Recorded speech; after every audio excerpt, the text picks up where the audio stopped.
Good evening. आज हम लोग चैप्टर ले रहे हैं क्लास 6 का, दैट लिटरेचर बुक का। And chapter number is chapter 10 and name of chapter is the gift of the Magi. This famous story, short story by O Henry is a heart warming tale एक मतलब story है of a poor couple who sacrificed their most valuable possessions मतलब जो उनके पास items थी, जो things थे, वो वैल्यूबल थिंग्स जो थे, उन्होंने कैसे सेक्रीफाइस किया to buy special Christmas present for each other. तो खुद मतलब एक दूसरे के लिए कुछ वो प्रेजेंट देना चाह रहे थे और उसकी वजह से उन्होंने अपने जो वैल्यूबल थिंग्स थी जो उन्होंने सेल कर दी। तो the title compares the couple to the Magi the wise man who brought gift for baby Jesus. तो ये एक जो टाइटल है वो मैगी के लिए एक कंपेयर करता है। दिस स्टोरी जो है, जो एक वाइस मैन था जो बेबी जीसस के लिए गिफ्ट लेके आया था। सच सेल्फलेस सेक्रीफाइस, सेल्फलेस मतलब वो अपनी चीजें सेक्रीफाइस कर रहे थे अपने पार्टनर को कुछ गिफ्ट देने के लिए। द ऑथर से is really the greatest expression of love. तो चैप्टर स्टार्ट होता है $1.87। What does it means?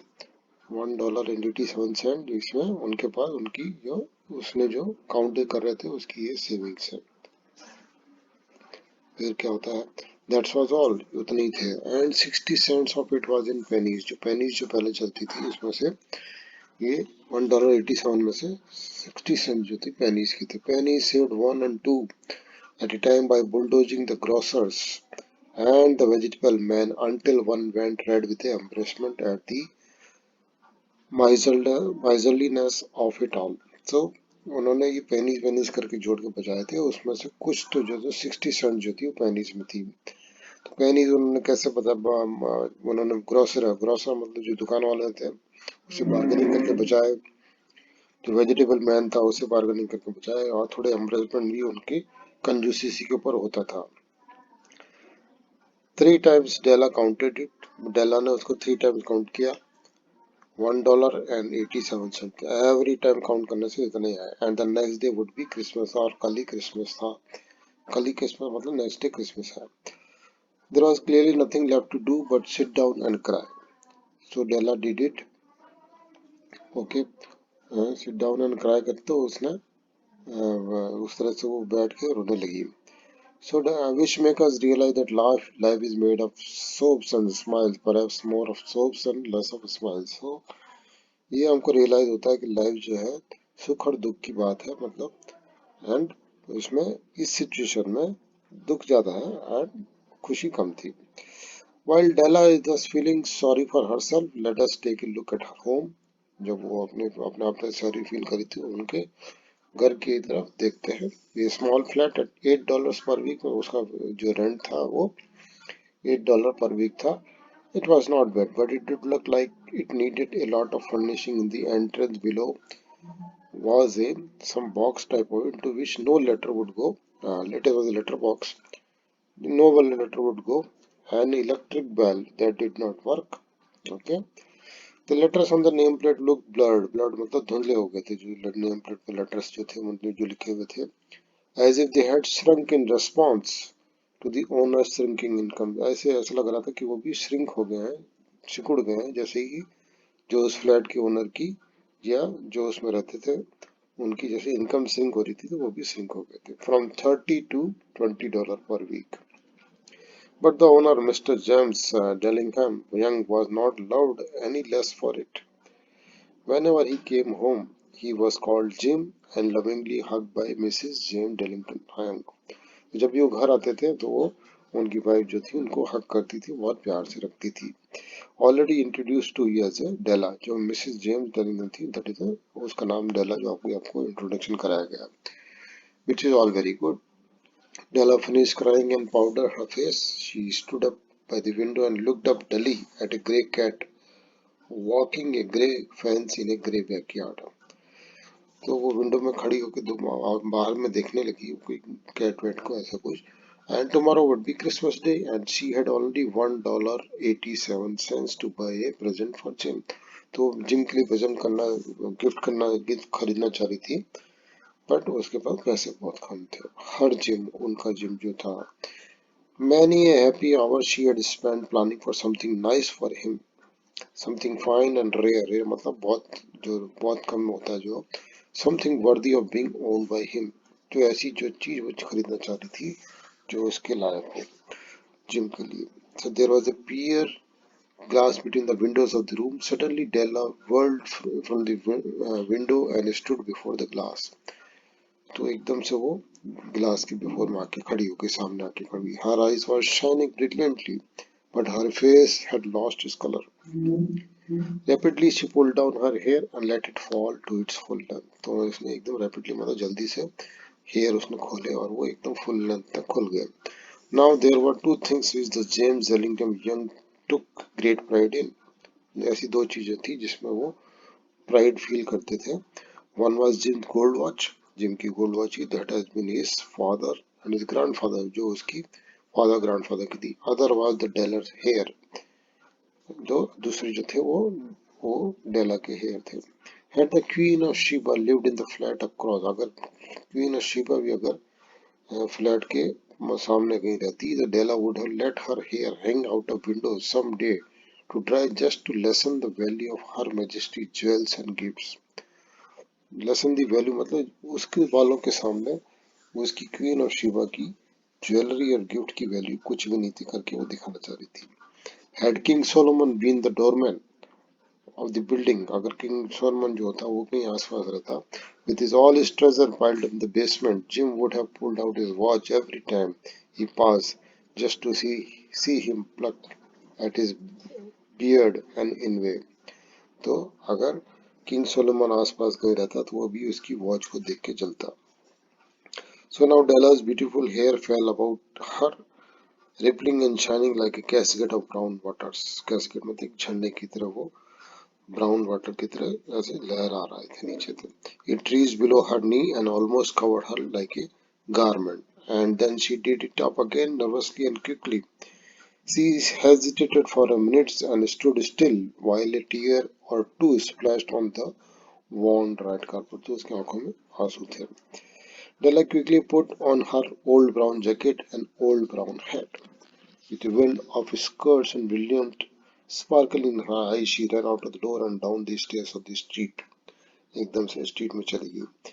She stopped where the sign read, near softened hair goods of all kinds।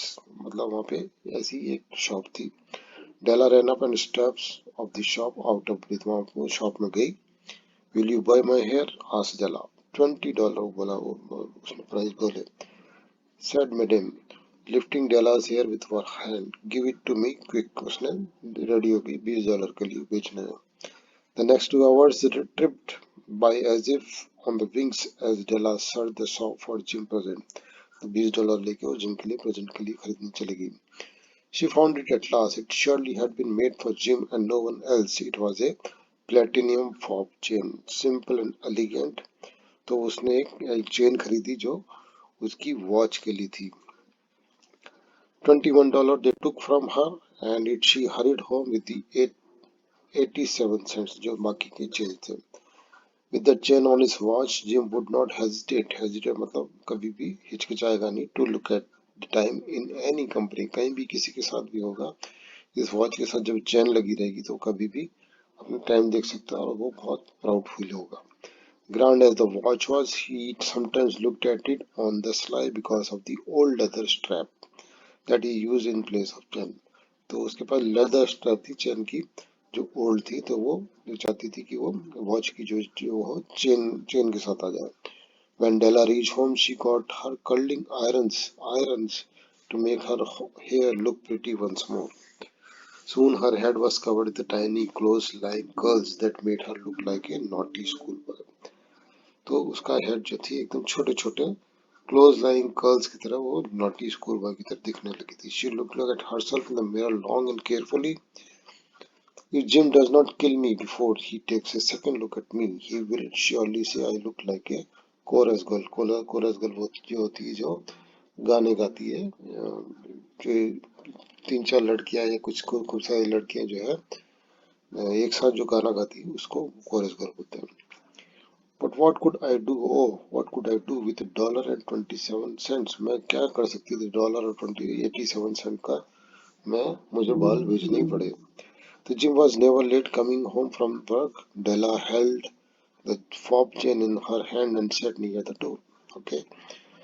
When she heard his steps on the stairs, she turned while for just a moment. जैसे ही वो ऊपर stairs पे आने लगे थे, सीढ़ियाँ चढ़ने लगे थे, तो वो थोड़ी मुड़ी. She had a habit of saying little silent prayers about the simplest everyday things. वो उसको हैबिट थी prayers बोलने की. Then now she whispered, "Please God, make him think I am still pretty." उसने ऐसी prayer बोली. The door opened and Jim stepped in. He looked thin and very serious. Poor fellow. He was only 22 years I think, and I had to take care of the household. He needed a new overcoat and gloves. Jim stepped inside the door and stared at Della. उसने आते ही Della की तरफ देखा.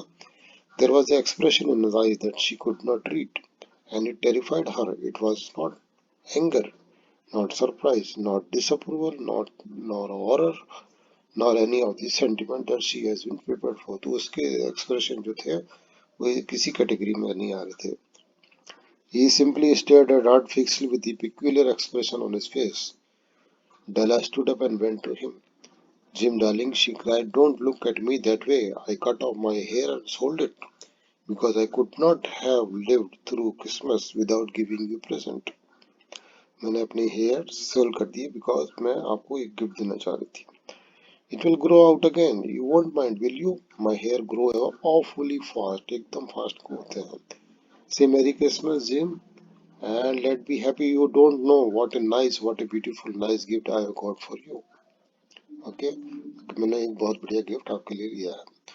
You have cut off your hair? Asked Jim slowly, as he has difficulty in understanding what Della said. Cut it off and sold it, said Della. Yes, मैंने उनको काट के बेच दिए. Don't you like me just as well, Jim? I am without my hair, am I not? Jim looked about the room curiously. Curiously मतलब कहीं ऐसे ढूंढ रहा था ऐसे जैसे. You say your hair is gone? He asked almost idiotically. You needn't look for it, said Della. It is sold. I tell you, sold and gone. It's Christmas Eve. Be good to me, for I sold it for you.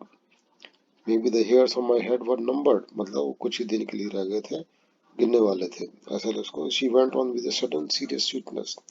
But nobody could ever count my love for you. Shall I start the supper? मतलब वो खाना खाएं. He drew a package from his overcoat pocket and threw it upon the table. उसने एक packet निकाल के वहाँ table पर रख दिया. Don't make any mistake about me, Dell, he said. I don't think there is any haircut that could make me look like my girl any less. But if you will unwrap this package, you will see why you had me so bewildered at first. तो तुम इसको जब unwrap करोगी इस gift को, तब तुमको लगेगा कि मैंने ऐसा क्या है इसमें. मुझे इतना सरप्राइज क्यों होता. White fingers nimbly tore at the string and paper, and then a scattered scream of joy, and then alas, tears and wails requiring Jim to use all his power to comfort her. For they lay the combs, because उस packet के अंदर में combs थे. The set of combs that Della had worshipped for long in Broadway window मतलब जो shops में जो Windows लगी रहती है उसमें ये डेला जो है कई बार उसको खरीदने की उसने चाह रखी थी. ब्यूटीफुल कोम्स, बहुत बड़े बड़े कंगीज, प्योर टोटल शेल से बनी हुई थी, विद ज्वेल रिम्स, उसमें रिम्स में ज्वेल लगे हुए थे. Just the colour to wear in beautiful managed hair. They were expensive, you know, and her heart had yearned for them without the least hope for having them, and now they were hers. But the hair that should have adorned by them was gone. तो किस तरह की situation आ गई है. उसने बाल बेच दिए एंड ये लेके आया उसके लिए कंघी. जो अब बाल ही नहीं है उसके पास तो कंघी की क्या करेगी. But she hugged the comb to her bosom. After a while she looked up with a smile. My hair grows so fast, Jim. And then Della leaped out like a single cat and cried, "Oh, oh!" Jim had not seen his beautiful present. तुमने अपना present नहीं देखा? She eagerly held it for him. Isn't it dandy, Jim? यहाँ पे वो बोल रही है dandy मतलब excellent. I hunted all over to find it. You have to look at the time 100 times an hour day now. Now give me your watch. I want to see how it looks on it. अपनी watch दो, मैं इस chain को लगा के देखूंगी कैसा लगता है. Instead of obeying करने की बजाय, Jim flopped down on the couch and put his hands behind the back of his head and smiled. Dell, he said, let's put our Christmas present away and keep them a while. They are too nice to use. Just as just at present, I sold the watch to get the money to buy you combs. तो उसने अपनी watch बेच दी थी उसको corms खरीदने के लिए. And now suppose you could start the सफर. तो अब सिचुएशन ऐसी आ गई थी, वो वॉच के लिए चैन खरीद के लेके आई एंड ये उसने वॉच बेच के उसके लिए कॉम खरीद लिए और उसने अपने बाल बेच दिए थे उसको चैन खरीदने के लिए. तो अभी सारे जो उनके दोनों के प्रेजेंट थे वो बेसिकली यूजलेस हो गए. अब यहाँ पे मैगी की स्टोरी आती है. The Maggie, as you know, were wise men, wise men who brought gift to the baby Jesus. They invented the art of giving Christmas presents. Being wise, their gift no doubt were wise too. And here you have read the story of two foolish children who most unwisely sacrifice for each other the greatest treasure of their home. But in the last word to the wise of these days, let it be said that of all who gave gifts, these were these two were the wisest. Everywhere they were wisest. They are the Maggie. O Henry. तो ये chapter आपने देखा होगा किस तरह से इसकी ending हुई है. एंड थोड़ा कॉमेडी भी थी बट ये एट लास्ट उनका जो गिफ्ट था वो बहुत